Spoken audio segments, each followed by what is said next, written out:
वर्ष में लगभग 1000 से भी ज्यादा यज्ञ संपन्न करवाएंगे और साधना शिविर संपन्न करवाएंगे।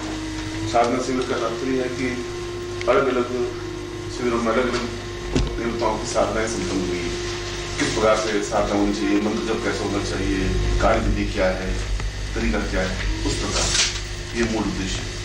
और भारतवर्ष के अलावा विदेशों में भी इस प्रकार के साधना शिविर और यज्ञ संपन्न हुए हैं। अमेरिका में भी अभी महीने भर पहले मॉरिशस में भी यज्ञ संपन्न हुआ है, यहाँ से भी 10 परिवार के लोग गए थे और लगभग 8-10 या ज्यादा देशों में इस प्रकार के यज्ञ कार्य संपन्न हुए। हमारा मूल उद्देश्य यही है कि जो हमारी भारतीय संस्कृति है, भारतीय कला है, भारतीय दर्शन है, उसको स्थापित करना और उन मंत्रों को, उन योग, उन तत्वों को वापस सही ढंग से लोगों के बीच में जागृत करना और उनको ये बताना कि इसके माध्यम से भी जीवन की समस्याओं को सुलझाया जा सकता है और हम सही ढंग से अपने जीवन को अपने पूर्वजों के बताए हुए नियमों और आदर्शों को ध्यान में रख करके जीवन के कर्तव्यों का निर्वाह कर सकते हैं। ये मूल उद्देश्य इस संस्था का रहा है। साथ ही साथ समाज में चेतना, परोपकार या निर्धन व्यक्तियों के लिए सहायता की व्यवस्था करना, जो कुछ भी उसके साथ कार्य संपन्न होते हैं वे कार्य संपन्न ये संस्था करती है। यहाँ से एक पत्रिका प्रकाशित होती है, मंत्र तंत्र यंत्र विज्ञान, जो एक अंक आपके पास में है। ये 1981 से प्रकाशित हुआ है और पत्रिका का उद्देश्य भी यही है कि जो हमारी ओकल्ट साइंस है, जो हमारी प्राचीनतम विद्याएं हैं, उन विद्याओं को सही ढंग से पुनर्जागृत करना और लोगों में इसके बारे में चेतना पैदा करना, उनको ज्ञान देना और उनको किस प्रकार से हम अपने जीवन में इन मंत्रों और अन्य विधाओं का उपयोग कर सकते हैं, आयुर्वेद या जो कुछ भी है, इस पत्रिका के माध्यम से उनमें ये देने की व्यवस्था, ये पत्रिका का उद्देश्य है। तंत्र पर आधारित है या विज्ञान पर आधारित है मंदिर?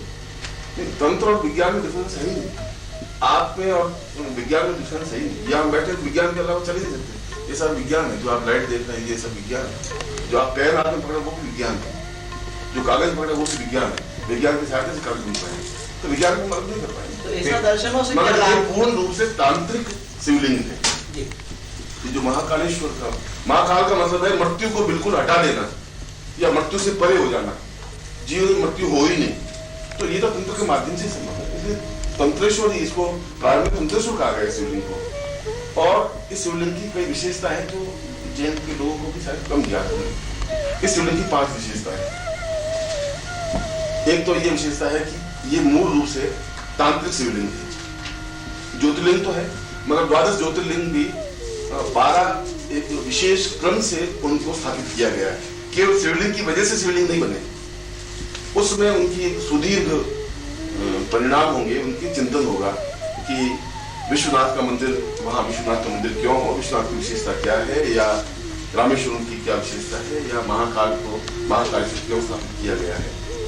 मगर ये महाकालेश्वर नाम शंकराचार्य के बाद में पड़ा, पहले इसको तंत्रेश्वर ही कहा गया था। तंत्रेश्वर इसका नाम अगर पौराणिक काल में देखें तो, मगर जो आप कहेंगे उज्जैनिया महाकालम, ये कहा गया पुराण में। तो ये पुराण तो वेद व्यास के समय में संपादित हुए, उसके बाद में शंकराचार्य के समय में वापस पुनः संपादित हुए, तब ये उज्जैनिया महाकालम शब्द आया है।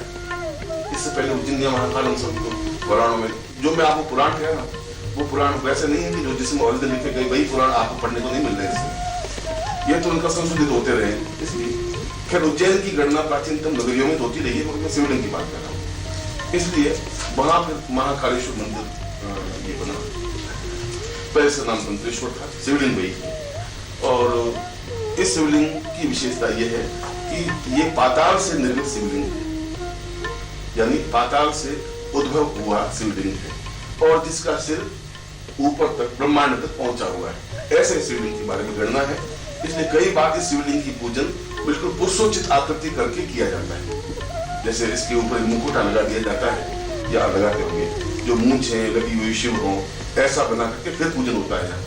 कई अवसरों पर ऐसा भी तुम्हारे यहाँ पूजन होता होगा इस महाकाल का, अन्य शिवलिंगों में ऐसा नहीं होता। जो 12 ज्योतिर्लिंग उनमें 11 ज्योतिर्लिंगों में ऐसा नहीं हो रहा है। क्यों कि वह जो आकृति है पुरुषोचित आकृति है, पूर्ण पुरुषोत्तम आकृति है, पुरुष आकृति नहीं। पुरुषों में भी तो उत्तम कोटि की जो क्वालिटी है वह पुरुषोत्तम आकृति है, और उस प्रकार के रूप में उन्होंने एक पूर्ण तंत्र की रचना की, और उस तंत्र में उन्होंने 14 सूत्र प्रतिपादित किए इस तंत्रेश्वर शिवलिंग ने, जिसका वर्णन कई ऋषियों ने भी वर्णन किया है। और यदि आप देखें तो शिव सूत्र एक ग्रंथ है, अत्यंत प्राचीनतम, विश्वामित्र द्वारा लिखा हुआ, उसमें इनका वर्णन है। उसमें ये जो 14 सूत्र हैं, इन 14 सूत्रों की जो उत्पत्ति हुई वह इस तंत्रेश्वर महादेव के नृत्य के माध्यम से हुई। जब ये अपने आप में पूर्ण लास्य में आए, लास्य मीन्स नृत्य में उन्मन्न अवस्था में आए, तब उन्होंने उस नृत्य के माध्यम से जो झंकार उत्पन्न हुई उसमें वो 14 सूत्र प्रतिपादित हुए। इसलिए इनको तंत्रेश्वर कहा गया, इनको लास्येश्वर कहा गया। तंत्रेश्वर के बाद इनको लास्येश्वर शब्द, लास्य का मतलब है गतिशील होना, नृत्य युक्त होना, आनंद युक्त होना, मगन होना, ये मतलब लास्य का मतलब है। इनकी आराधना करने से एकदम से आदमी आनंदचित हो जाता है, मग्न हो जाता है, प्रफुल्लित हो जाता है। और सबसे बड़ी बात यह है कि उस समय के वर्णन के अनुसार कि इनकी अर्चना, इनको हृदय में स्थापन करने से आदमी गुरुत्वाकर्षण से मुक्त हो जाता है। और जब कोई नृत्य करता है तो गुरुत्वाकर्षण मुक्त होता ही है। कोई नृत्य करता है दोनों पांव जमीन से उठ जाते हैं, जमीन से पांव उठने की क्रिया को भी गुरुत्वाकर्षण से मुक्त होना है। इसलिए जब शिव ने जमीन से पांव उठा करके नृत्य किए, और आज नृत्य की कोई नृत्य करेगी तो बीच में कूदेगी, या नृत्य कूदेगा दोनों पांव उठ जाएंगे जमीन से। उठ जाएगा मतलब है कि हम उस जमीन से चिपके हुए नहीं रहे, गुरुत्वाकर्षण से मुक्त हो गए।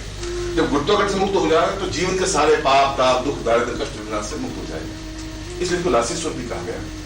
और यदि आप देखें तो इसमें कंप्लीट पुष्पग्रंथ के मूल सूत्र हैं, वे इस पर अंकित हैं। यदि किसी ने अत्यंत सूक्ष्म दर्शक यंत्र से देखे, अत्यंत छोटे यंत्र से, तो आज भी अब उसमें कितना घी मल दिया गया है, कितना पानी और कितना मल मला करके उसको कर दिया है, वो तो मैं नहीं कह सकता आदमी, मगर फिर भी वे अक्षर अंकित होंगे। पुष्पदंत एक ऋषि हुआ है, बहुत प्राचीन, विश्वामित्र के बराबरी का ऋषि हुआ, वशिष्ठ, विश्वामित्र, पुष्पदंत, तीनों अपने आप में इस क्षेत्र का जो ऋषि रहा है वो पुष्पदंत रहा है। और शिव के गणों में पुष्पदंत का नाम है। महिमन स्तोत्र पुष्पदंत ने लिखा है। अगर आपने शिव महिमन स्तोत्र पढ़ा हो तो उसके 40 श्लोक हैं, वे पुष्पदंत के द्वारा रचित है। महिमन पारंते परमोदि सोए उसने अपने उस शिव सूत्र में इनको उस प्रकार तंत्रेश्वर के रूप में इनकी आराधना की है। और जो पाताल से ही निर्मित है, स्वतः निर्मित है, स्वयंभू लिंग है, इसको कहीं पत्थर से खोद करके ला करके लगाया नहीं गया है। और ऐसा कहा भी जिसको बिल्कुल ऊपर आकाश तक इनकी व्यापकता है।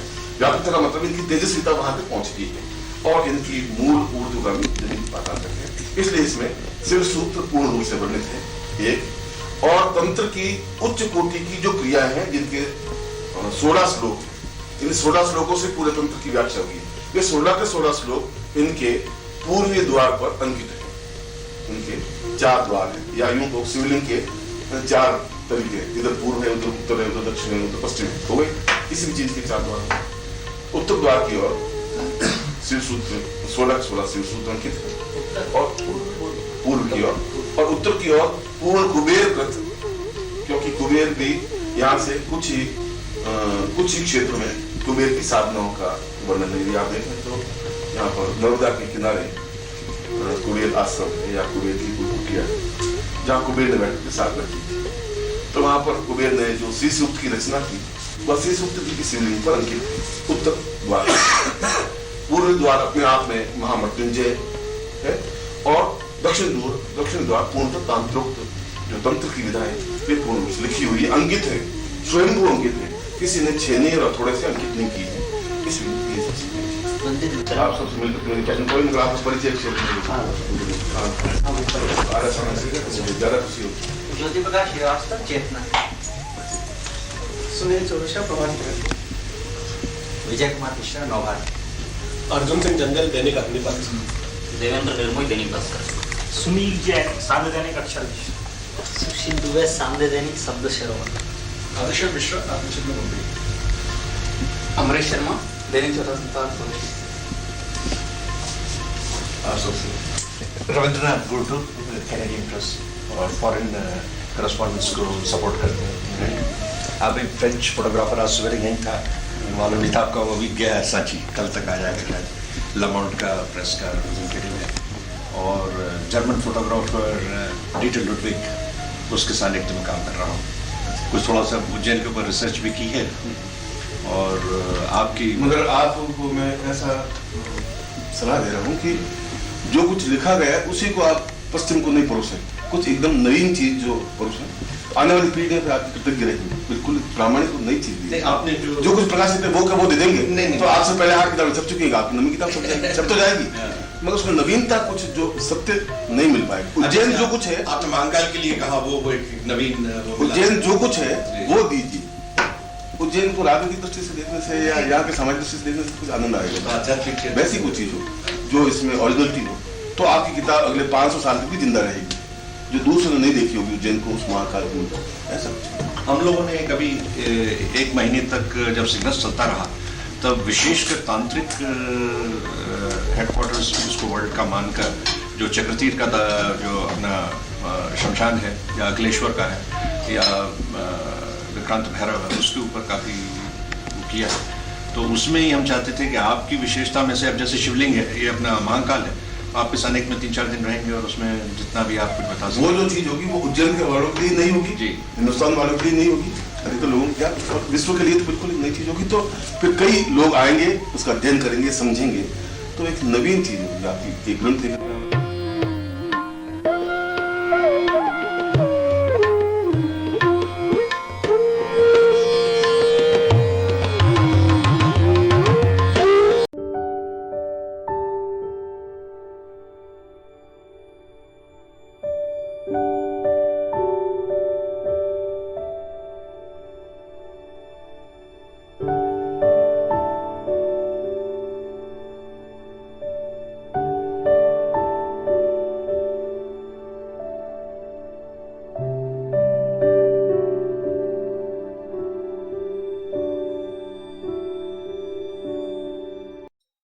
ओम परम तत्वाय नारायणाय गुरुभ्यो नमः। ओम ह्रीं मम प्राण देह रोम प्रतिरोम चैतन्य जाग्रय ह्रीं ओम नमः। ओम भूर्भुवः स्वः तत्सवितुर्वरेण्यं भर्गो देवस्य धीमहि धियो यो नः प्रचोदयात्।